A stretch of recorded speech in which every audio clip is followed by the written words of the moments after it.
with the lovely Hillary Clinton.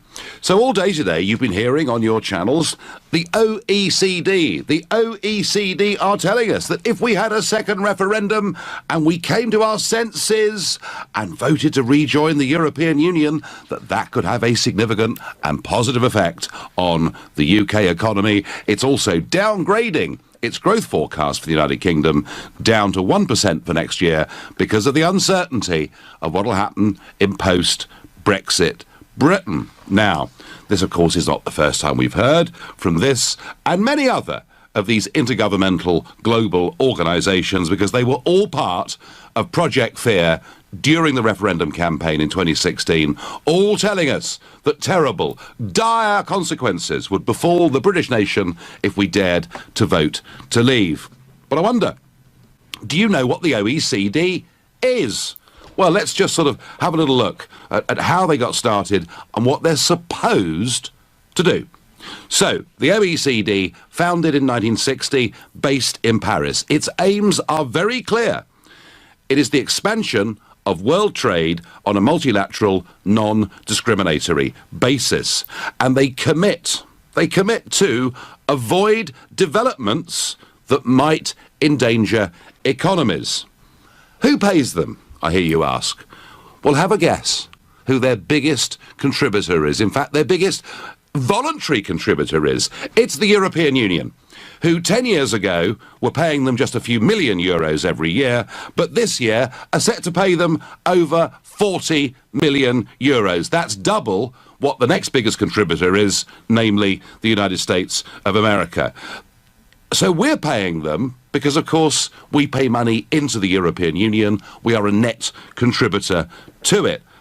But also, the United Kingdom is a member of this in its own right, and on top of that, we pay them up to around about £10 million every single year.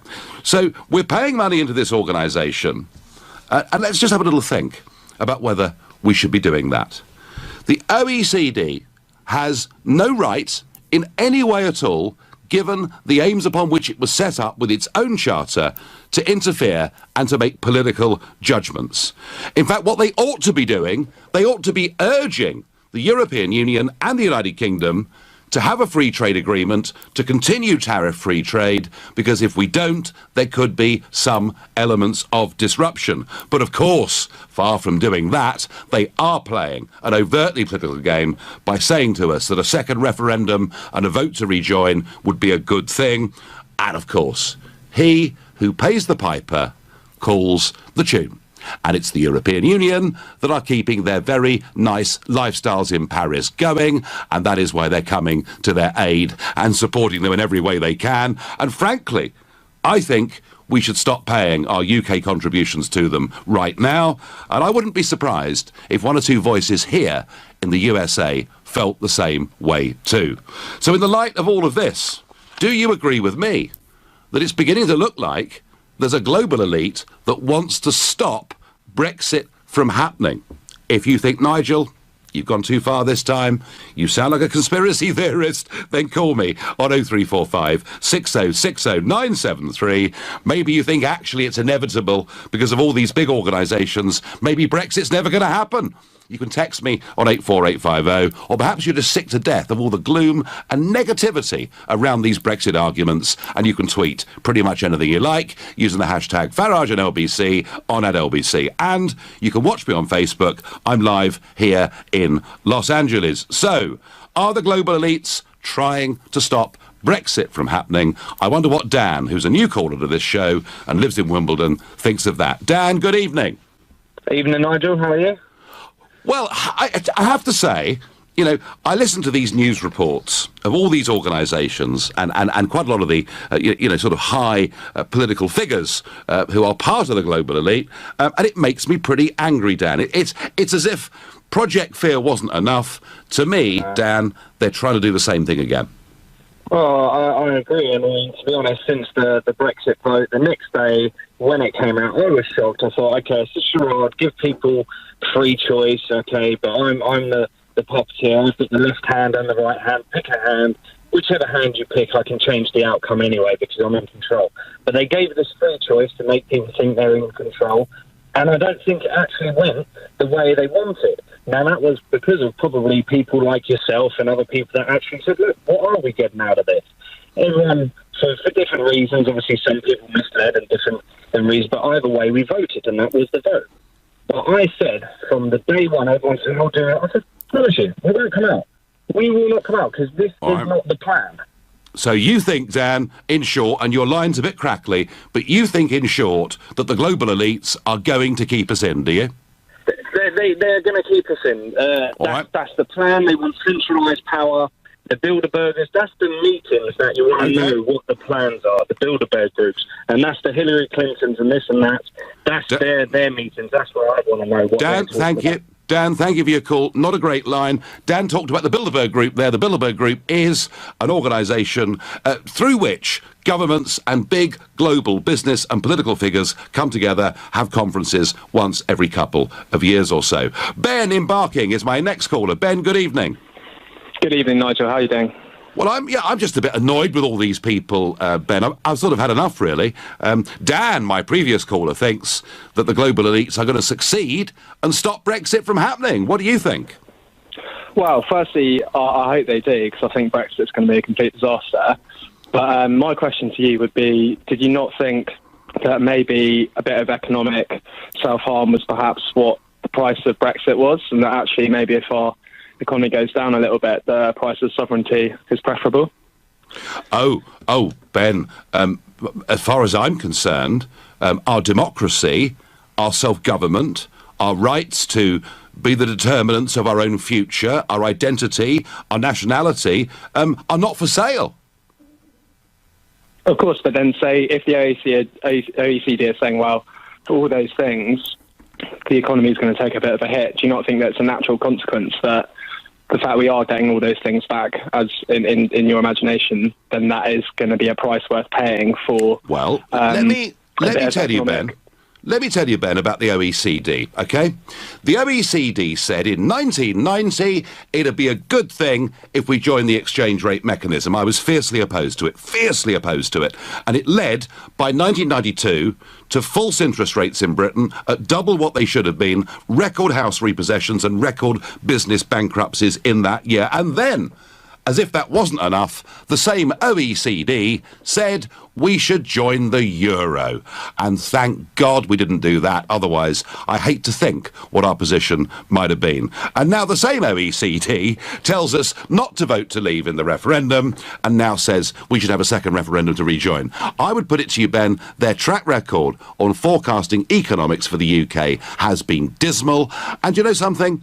Nobody can tell you whether staying in the EU or Brexiting will make us better off or worse off. I believe it gives us the opportunity to be better off. But ultimately, Ben, that referendum wasn't us betting on economic forecasts. It wasn't saying, you know, we're voting Brexit for a higher or lower stock market. It was about running our lives, controlling our borders, and making our own way in the world. Do you not think at the moment, though, it's not looking too rosy for our economy? I mean, the pound has plummeted down. The pound. Looking at the prospect of no deal and the idea. I know the pound's good for exporters. But if we're talking, like you said, for ordinary people, the fact is we might be in a situation where food prices are going to rocket. Ben, we really must stop this argument about the pound. The pound has been falling very sharply since 2010. In fact, you could argue it's been falling sharply for the last 2 decades. You could even say 150 years. The pound fell far more in the years that preceded Brexit than it has fallen since. All right, so I'm not going to go for that. As for no deal, well, the big problem we've got, Ben, is dither and delay. Because frankly, I just don't know where this government in the end is going to take us. Am I scared of no deal? Of course I'm not, because no deal, I think, is far better and cheaper than the deal we currently have today. But Ben, I take your where I do agree with you is there is so much negativity. There is such a total lack of leadership that if you look across the world today, and there's some polling out today by Ipsos Mori, asking people, do you think your country is headed in the right direction, right? And in China, 87% of people say yes, and we are the lowest of every major country in the world at 28%. So, Ben, I will agree with you. I will agree with you that there is a lot of pessimism around, a lot of pessimism being encouraged, but I put that down not to the consequences of Brexit, but to bad leadership and a lack of direction. So if we had better leadership, people would just feel more positive about what's going to happen. Yeah, I think honestly, I think if people knew where we were going, they'd be much more assured. And I tell you one thing about business, Ben, and I spent 20 years in business before getting involved in politics, which kind of makes me a bit unusual in the political world these days. Businesses adapt to whatever their circumstances are. The biggest criticism of business at the moment is they just don't know what those circumstances are going to be. How are the small businesses going to adapt when they suddenly have to go through piles and piles of new regulations and tariff documents because all of that existing framework's removed if we have no deal? Surely that's going to cripple a small business. Ben, let's just be frank about this, all right? Only 12% of the entire UK economy is exports to the European Union.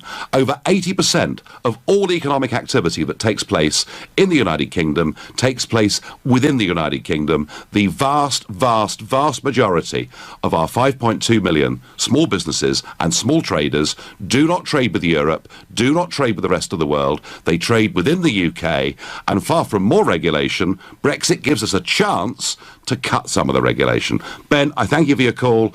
I understand your scepticism. I understand why perhaps a lot of people are beginning to feel a little bit negative, but I do genuinely believe this is because we have a total lack of leadership in this country. It is dither, delay, and it frankly isn't good enough. You're listening to The Nigel Farage Show, exclusively on RBC. It's 7:15. As the Paris-based OECD, an intergovernmental organisation, tells the British that if we had a second referendum and we opted to rejoin the European Union, that could have a positive and significant impact on the global economy.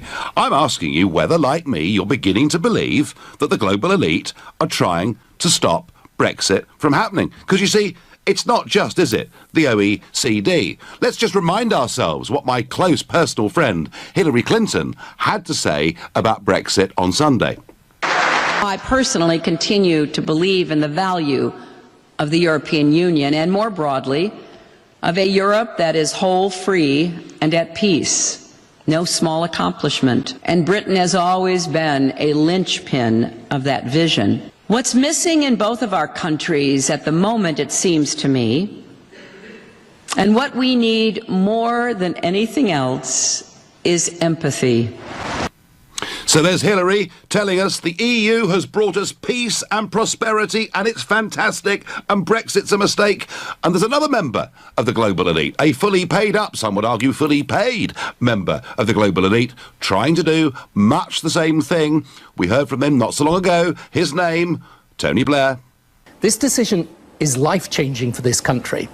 And this is a moment when every member of Parliament, including the people like Michael Fallon, who frankly believe that Britain's better off in Europe and not out of it, have got to see if there is a way of meeting people's legitimate grievances and anxieties that gave rise to that Brexit vote, but do it in a way that doesn't undermine the economy of the society and the country and its standing in the world.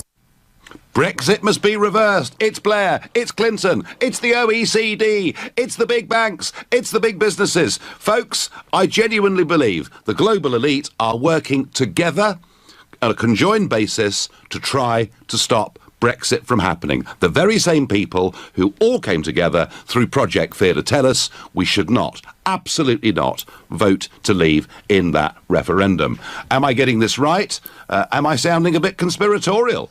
Tony says to me, I don't normally believe in conspiracy theories, but there do seem to be a lot of stories and opinions in the mainstream media trying to create a narrative in people's minds that they should change their views on Brexit. We came through an armada, the Napoleonic War, 2 world wars, many recessions, traitors and weak people wish to drag down Britain. The elites got it wrong in the referendum, and they are wrong now. Jason is calling me from Notting Hill. Jason, good evening. Good evening, Nigel. Just a simple question. I just wondered what you've been smoking there in the US. Because, without being rude, it's just a quick question. I'm appealing here to the ex-businessman that you were, not the politician. But just a simple question. Could you name me the percentage of physical commodities that are owned, produced, manufactured, and sold from the UK externally. I'm sorry, physical commodities. What are you asking how much copper we produce or mine or coal we mine? What are you asking? I'm talking to you about any products that we actually sell, that we actually own. Companies, British companies, we own, we produce, and we sell. Jason, that sounds like a very narrow-minded, nationalistic, isolationist, draw the bridge up approach to how we operate in the global economy today. You could argue, if you wanted, Jason, that isn't it awful that all the car factories across the United Kingdom are now owned by foreign companies. That's the point you're making. But, Jason, I would say this to you. We are now manufacturing more motor cars in the United Kingdom than we've ever done at any point in our history. And for our exports, we're now selling many more of them to the non-EU world than we are to the EU world. And, Jason, Brexit wasn't about pulling up the drawbridge. Brexit was about taking control of our country, our borders, and being able, in terms of trade and business and investment, to open ourselves up to a bigger, wider world. Can I talk now? Well, I mean, I think you had a fairly good go, but I've answered your question. You're actually quite wrong in what you just said, because one of the reasons... Well, the reason you're wrong is because it's quite simple. The reason the Toyota, Nissan, Renault, all those wonderful international companies are here, since we're talking about cars, which is what you wanted to pick on, is because they've got access to the European market. You're not going to have Nissans going from the UK to the United States of America or to Latin America, because very simply, guess what? Volkswagen have got plants there, Nissan have got plants there, and so on and so forth. It doesn't make sense in a world to actually export and pay those tariffs and pay those fuel costs when we're trying to reduce our CO2 emissions and carbon footprint to do that, Nigel. So it's being part of that big, wider 500 million plus number that is actually applicable. So you're Jason, don't tell me the EU's is the biggest, most important market in the world. This is the argument that Cleggs and others use. It's about, look, is it important? Yeah, but it's about 15. It's about 15%. It's 15. Jason, it's 15% of the world economy. 15% of the world economy. The question I asked you was actually 20%, and the other 80% are professional services, which you haven't adhered to as well, which is something that when you were a politician under Thatcher, you would realise that Mrs. Thatcher actually placed this country to be a professional services capital of Europe, and that is why the investment from your American friends have come in. Therefore, law firms, whether it's banks, whether it's accountancy firms, you name it. Now, if you look at what's happening right now... Jason, I think, Jason, you are missing. London moved to Dublin in the early 1990s in a very, very big way. And do you know why? Because the corporation tax rate there was 12.5%. There are lots of factors and lots of reasons that businesses move, but we find ourselves actually in the middle of the world's daily trading market, speaking the language that's embraced by the world. But Jason, you want to talk about economics.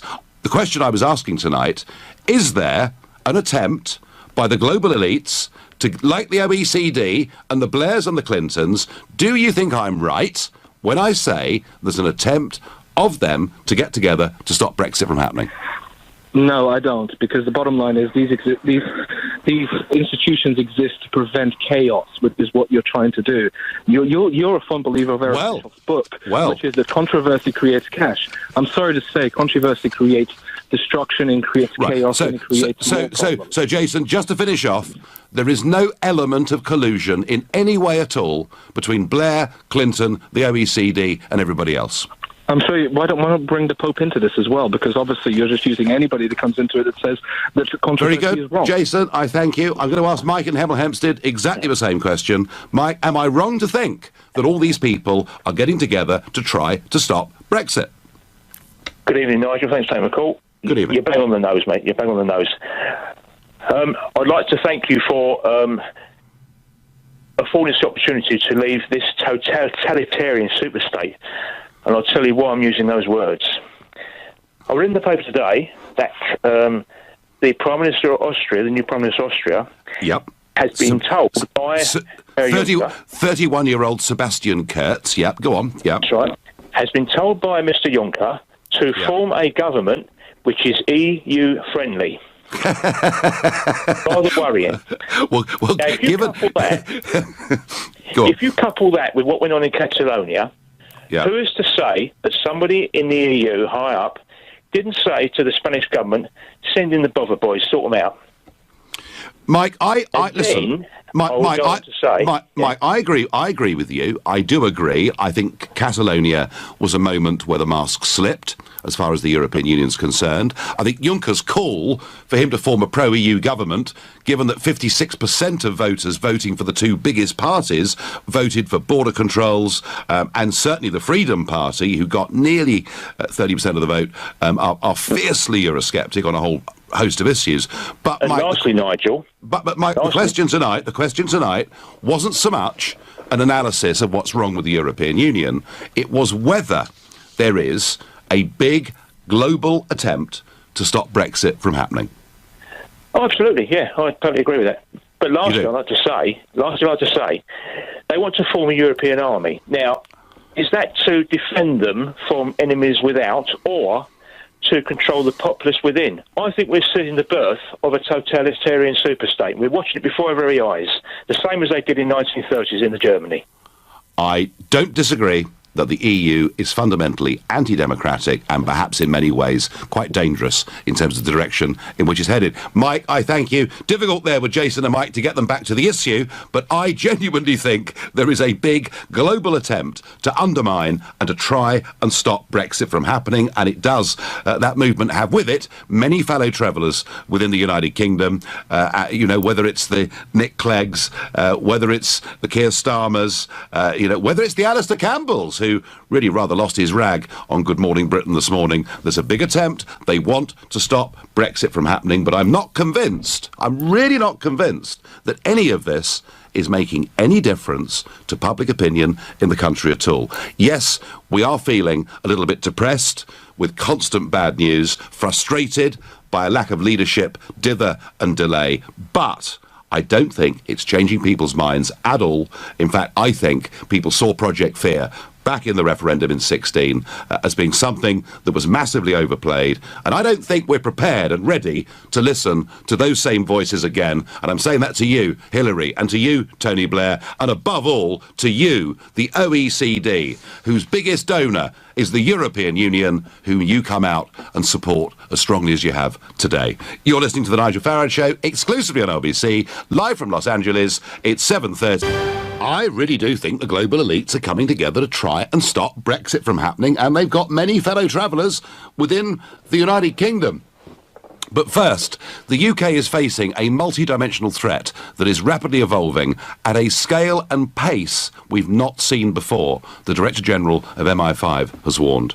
Andrew Parker said the security service is operating at an unprecedented level and has seen a dramatic upshift in threats this year. It is at the highest tempo I've seen in my 34-year career, he said. Today, there is more terrorist activity coming at us more quickly, and it can be harder to detect. We are now running well over 500 live operations involving around 3,000 individuals known to be currently involved in extremist activity in some way.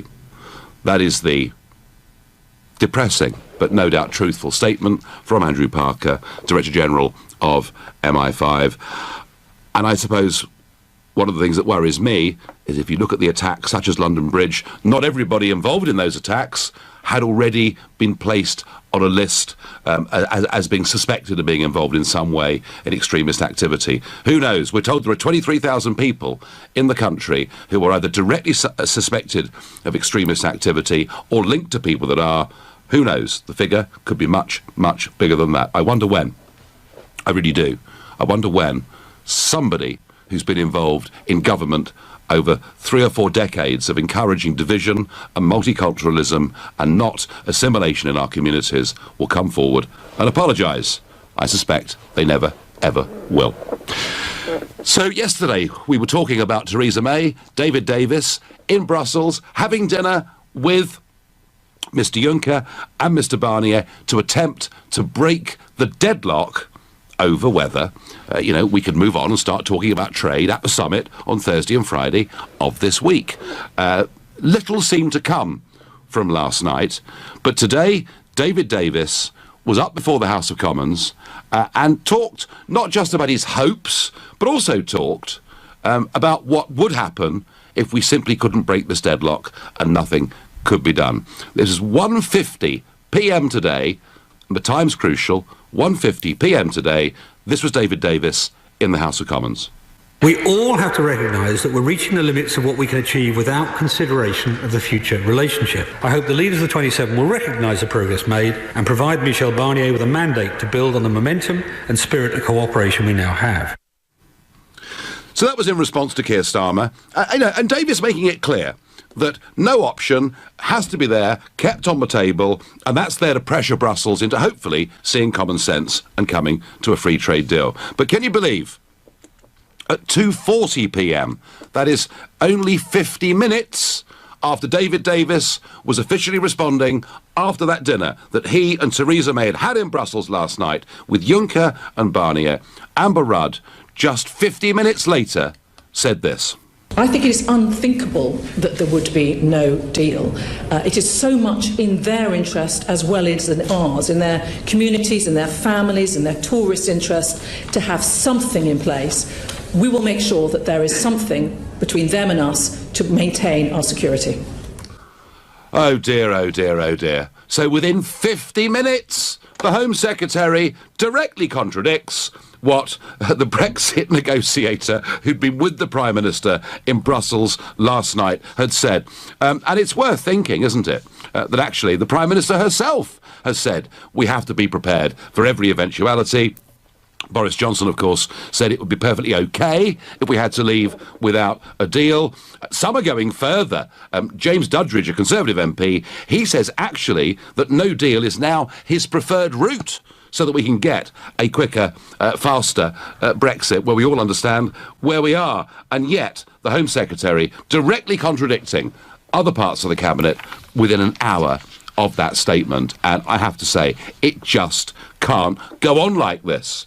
You know, Theresa May is playing a game as if the most important thing is to hold the different wings of the Conservative Party together. But the point is, how do you think that looks to Barnier, Verhofstadt, Juncker and the negotiators in Brussels? We look like a laughingstock, and they will go on playing games with us for as long as they can because they know there is not a united response from this government. And I think what Mrs May ought to do is either sack all the Remainers in the Cabinet or sack all the Leavers in the Cabinet, and at least can we have a Cabinet and a British government and some direction that actually knows where it's going, because this, frankly, makes us look ridiculous, weakens our position, and honestly, I cannot imagine how they must be laughing behind our backs in Brussels when Mrs May turns up there for these important talks on Thursday.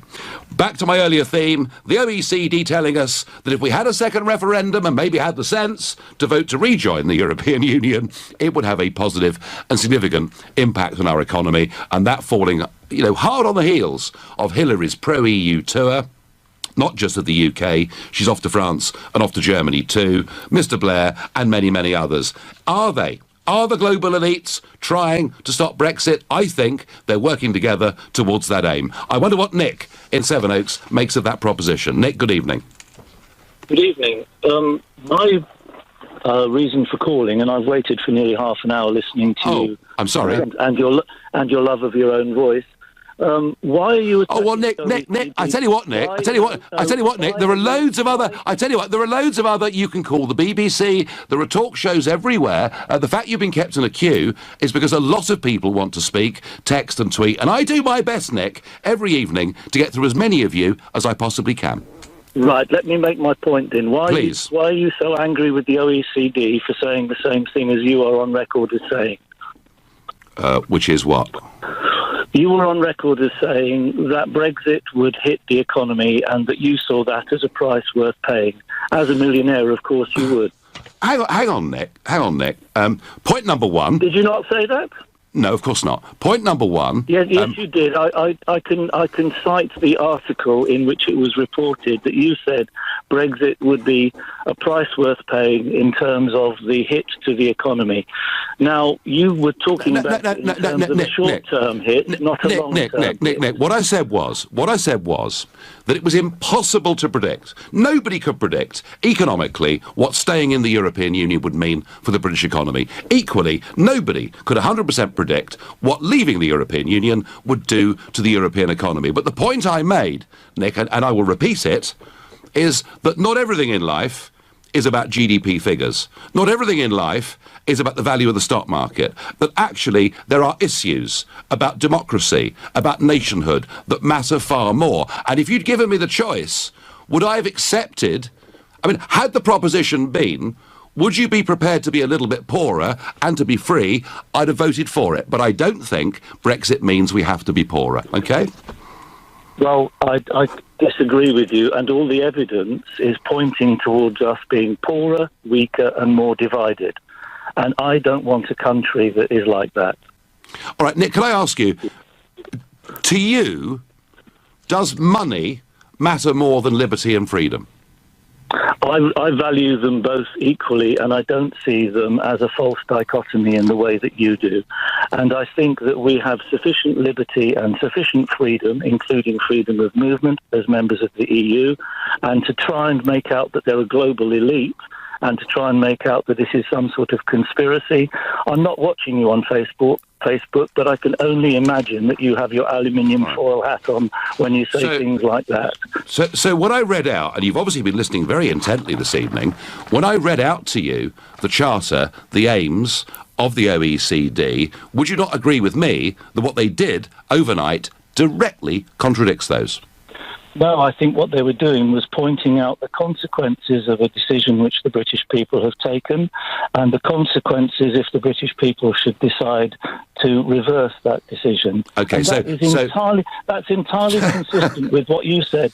Something else you said was that you didn't believe that Brexit would be a disaster, but if it was, you would leave Britain. Now, how much patriotism is there? No, that was a completely tongue-in-cheek throwaway line. The OECD is there to promote an expansion of world trade on a multilateral, non-discriminatory basis. It is there to avoid developments that might endanger economies. Well, right now, post the democratic result, the one thing that could endanger economies ever so slightly, European ones more than us, is that we don't come to any agreement at all. So they should be doing what they've been there since 1960 to do, Nick. Should they not be encouraging a grown-up free trade agreement between us and the European election, the European countries, and not playing politics? Well, I mean, you can't accuse anyone of playing politics when you're a politician. It's the game you play all the time. Yeah. If you're in politics, no, Nick. If you're in politics, then you're playing politics. You do politics. If you're working for an intergovernmental organisation funded by taxpayers all over the world, especially those in the European Union, and your charter, it does not give you any permission to play politics, surely you shouldn't be doing it. Well, politics and economy and economics go hand in hand. You've been playing politics all the way through this. The OECD is pointing out the consequences of a decision which has been made. I believe that decision was made on the basis of misinformation, but you may disagree with that. Nick, do you want a second referendum, Nick, or not? Yes or no? I don't want us to leave the EU. I think it's against our national interests, and I regard the people who led that particular movement as being either misguided or being deliberately misleading, and I'm not quite sure which. The only thing I can remember is you actually standing up in the EU Parliament and making speeches which weren't really about persuading people in the EU. They were playing to the audience at home, and a particular kind of audience. And that was playing politics. How shameful of me, Nick. I've spent all these years trying to change public opinion in Britain so that we can become a free, self-governing nation. You may hate it, but tell you what, there's millions out there, Nick, that are pleased that I did it. I promise you. you. It's true. You're listening to The Nigel Farage Show, exclusively on LBC, live from Los Angeles. It's 7:45. In the light of the OECD overnight telling us that if we in a second referendum voted to rejoin the European Union, that would have positive impacts, beneficial impacts on the UK economy, I'm putting forward the idea that the global elites are working together to try to stop Brexit from happening. And those that are ringing up and disagreeing with me are saying, but Brexit's a disaster. It must be reversed. It's awful. Well, fine. That's your opinion. The question I'm asking is, do you think these global elites are working together? I'm absolutely certain. It's the same gang who did their best through Project Fear to try to stop us voting Brexit that are doing the same thing again. On Twitter, I get, the OECD have been wrong so many times, I'm surprised anyone gives them the time of day. Well, here, you're right about that. All the losers, through their own greed and agendas, who have caused such untold chaos and misery, are joining forces to stop Brexit. Good luck. Well, they'll need good luck, because I can't see us changing our minds, despite all of this. Debbie says, does anyone else think that our government is not listening to the people? Yes, I think a majority of the country believe that. Gareth says the OECD is doing what's needed because none of our politicians are doing it. Oh, yes, they are, Gareth. There's loads of them. The Labour benches are full of them. The Lib Dems are full of them. Alistair Campbell was there this morning. There are lots of people out there saying the referendum must be reversed. Plenty of them in UK politics, some of them in the UK's big businesses too. Paul is my next caller from Livingston. He's a new caller to the show. Good evening, Paul. Good evening, Nigel. Thank you for taking my call. Long-time listener, especially to your show. I bypassed the slavery in transit, which was the slavery in transit factory, May Days, which is now in Turkey. Yes. I don't believe for one moment that we could have a car industry again. I remember watching one of your businessmen speaking at one of your conferences a couple of years ago saying, why are we not dealing with South America? Paul, rotten line, we're going to come back to you. Rodney from Bradford. Rodney, good evening. Hi, Nigel. Hello there. You're a new caller as well to the show, so tell me. Yeah, nice to speak to you. I'm just concerned that you're talking about a global elite that you seem to be part of. Oh, really? Oh, that's nice of you. That's really nice of you to say so. Thank you. You and Tony Blair are part of the same coin. You're just on opposite sides. So, your links to Trump, Russia, Assange, Putin, Cambridge Analytica. Rodney, tell me what my links are to Putin. Go on, please. You are on LBC. You've got the chance to expose me to the nation in terms of my links to Mr. Putin. So off you go, son. I don't have the wherewithal to find the links. But so how dare you come on the radio and accuse me of that if you've got no evidence to back it up? How dare you? They will come out eventually. You will be found out. Rodney, who do you think you are to go around making accusations like that are based on nothing at all? Well, they are, aren't they? No, I'm sorry. Yeah. That really is utterly ludicrous, isn't it? And let me tell you something. Unlike Tony Blair, I spent 20 years working in the private sector. I had a proper job before getting into politics. There are no comparisons, Rodney, between me and Blair at all. No, I think you're part of the same coin, mate. Honestly, you really are. Well, Rodney, I don't mind what people call me, but to call me part of the global elite is frankly ludicrous. How much did you spend on your lunch today? I haven't had lunch today. How much did you spend on your lunch today? Rodney, where did you eat it? Rodney, I'm not having lunch today. I had eggs and bacon for breakfast, and I won't be eating for another 12 hours because I'm busy doing stuff. Rodney from Bradford. Where are you? I tell you what. Where are you? In New York? I'm not in New York. I'm in Los Angeles. Rodney, you're a waste of time. You come on, you make accusations that you simply can't back up. I think, frankly, it's pretty insulting stuff. Always best in life, when you attack people, to have some evidence to substantiate it. Brendan is calling from Nottingham. Brendan, good evening. Hello there, Nigel. I've got in front of me the OECD's website. Yep. Right at the top, our mission. Yep. The mission of the OECD is to promote policies that will improve the economic and social well-being of people around the world. Now, that's fine. In which case, if that's the case, why did the OECD say, right, okay, the decision is Brexit. That's called democracy. Therefore, EU, we call you and call on you to do a deal with the UK so the people, the whole of Europe, the United Kingdom and all the other 27 countries, the economies do not crash, and therefore it will improve the economic and social well-being of the people around the world, because that is our job to do. Respect democracy and call on the EU and the UK to do a deal. Now, why didn't they do that instead? Brendan, you're absolutely right. And everybody listening to this, by the way, every single person listening to this that is against Brexit and thinks it could cause economic harm should, Brendan, be joining you and me with this argument that it's the OECD's job, given the referendum result, to encourage a free trade agreement between us and the European Union. You are absolutely 100% on the money with that analysis. But what I'm getting, Brendan, I'm getting people who think it's a mistake to leave the EU, who are not prepared to see through the logic of that case, and that what the OECD has done today is wrong. And Brendan, do you also agree with me that this is part of a bigger global elite using whatever leverage they can to try and stop Brexit? Oh, absolutely, without a doubt, Nigel. I mean, a perfect example, apart from that horrible, vile Blair man, honestly, yuck, I can't stand the bloke. Well, but basically, apart from him, look at our favourite, Mr. Clegg.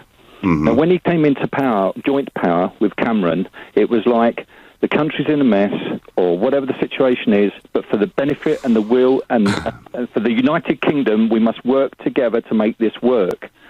And why is it then, when a democratic decision is made that he doesn't like, we've got to do all our can to have it reversed. We've got to do everything to make it fail. I know, Brendan. The United Kingdom, Brendan, I'm with you. I get it. I thank you for your call. I move on to Tony in Wimbledon. Tony, good evening.